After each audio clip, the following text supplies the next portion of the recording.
Ave Regina, Mater misericordiae, vita dulcedo, estes nostra salve.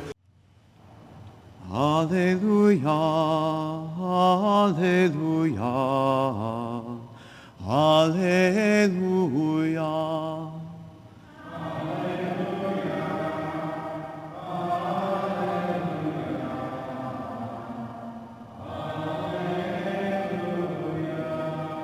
Remain in me as I remain in you, says the Lord.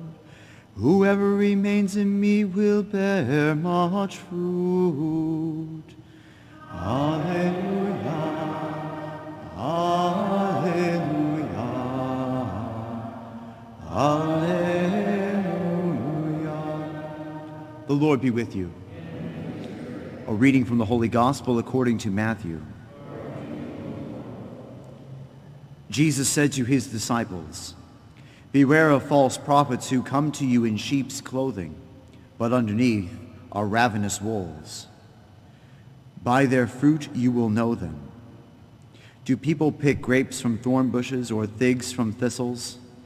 Just so every good tree bears good fruit, and a rotten tree bears bad fruit. A good tree cannot bear bad fruit, nor can a rotten tree bear good fruit. Every tree that does not bear good fruit will be cut down and thrown into the fire. So by their fruits you will know them." The Gospel of the Lord.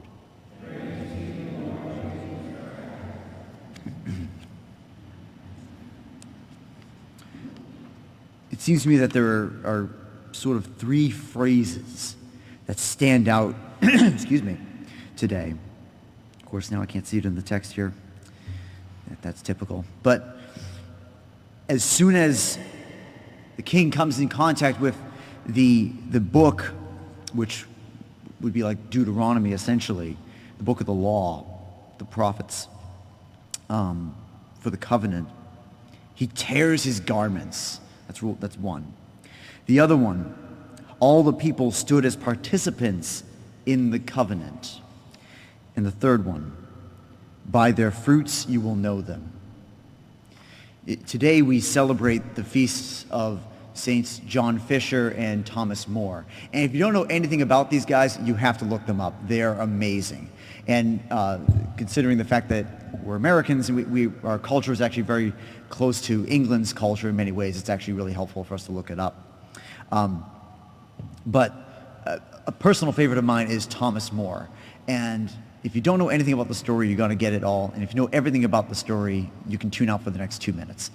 But Thomas More was a British citizen. But not only was he a British citizen, he was the Chancellor of England, which is basically just south of the king. I mean, this guy is incredibly powerful. He's also a very firm Catholic. He's a prayerful Catholic. However, he's not confused by the stupidities that surround him in the culture. And so when Henry VIII wants to get his divorce that kind of rang through the annals of time, he stood up and said no. He would not agree to the divorce and to the remarriage. Because he said it's not part of teaching. I mean, Henry VIII had already kind of bent the rules on the last one, and this was it wasn't so much the last straw, because he accepted the first one because the Holy See, Rome, accepted that. However, when it came to this one, he said, no. The Pope is the Pope. He is the shepherd of the church, not you. You don't get to make that decision.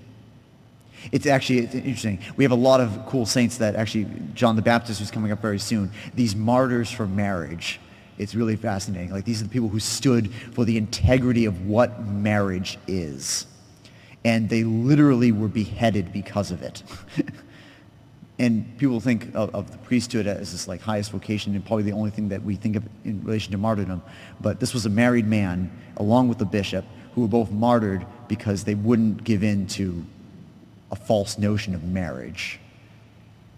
That should really tell us about how important the sanctity of marriage is. That we have martyrs who would die for it. Now, okay, that's all well and good. What does this have to do with the readings?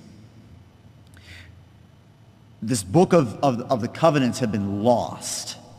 And when it's rediscovered, he tears his garments. It's almost it's a sign of like anguish. It's like something has been torn in their spirit or in their soul, and now his outward reality needs to reflect that. He tears his garments because something is so abhorrent to him that we had forgotten the law of God.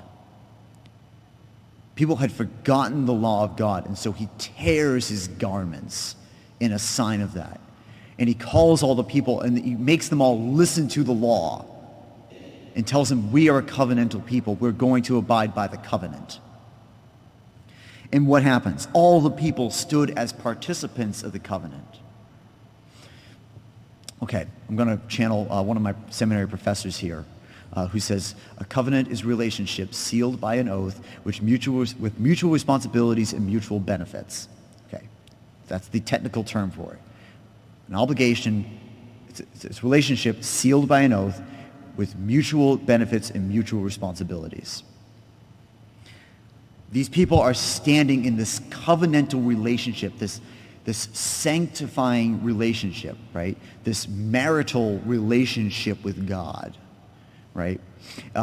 If anybody here has done any work in the theology of marriage, you'll know that the covenant between a man and woman at the day of the wedding, that's set at the day of their wedding, is an image of Christ's marriage to the church, right? And what was Christ's marriage to the church? Well, his life, death, resurrection, right? The cross, this whole thing. This is the image of the marriage, right? That he binds himself to creation through this. But it's not some loose, like, oh, it's a symbol of it. It's not like, it's not similar to saying, like, I can't even think of an example at this point, but it's not just simply like it. Because of the presence of the Holy Spirit, it's an actual participation in this marriage. In a very real way, married couples, by the sake of their marriage, by the fact that they bring life into the world, have an eternal consequence to what's happening to their marriage. Now, marriage ends at death, don't get me wrong, but there's an eternal consequence to it, that it's based in reality, that's so real, so tangible, that no matter how powerful of a king you might be, you can't sever it. And that if it's such a powerful bond that people are beheaded to protect it. That's what marriage is. And so when we get to this final thing, the fruits, by the fruits you will know them. What is the fruit of a good and holy marriage? Not only is it new life, and yes, new life as having children, but even for those who aren't able to have children, by the fruit of their love for each other, that love is expressed to others. So even if it's not, tragically, if it isn't born out with children, it's born out in these other ways, right? These other beautiful ways. By the fruits of marriage, other vocations are born. Vocations to priesthood, vocations to religious life, but vocations to other holy marriages. You see, the symbol, the core of everything that exists in the world for us, the basis of all culture, exists in the family unit, which is why that unit, it can never be broken arbitrarily. It tragically is broken sometimes. We all know this. It's tragically broken all the time. It's very sad. And so many people are hurt from this. And sometimes, unfortunately, by necessity, it has to happen. In abuse cases, it's important that sometimes marriages have to fall apart, and it's really sad. But the fact that it's so sad should just remind us of the importance of a marriage lived out well. That this love between a man and a woman is not about them only. It's something that affects reality and the way reality is formed. It affects the way the world works. This holy and beautiful covenant that was so important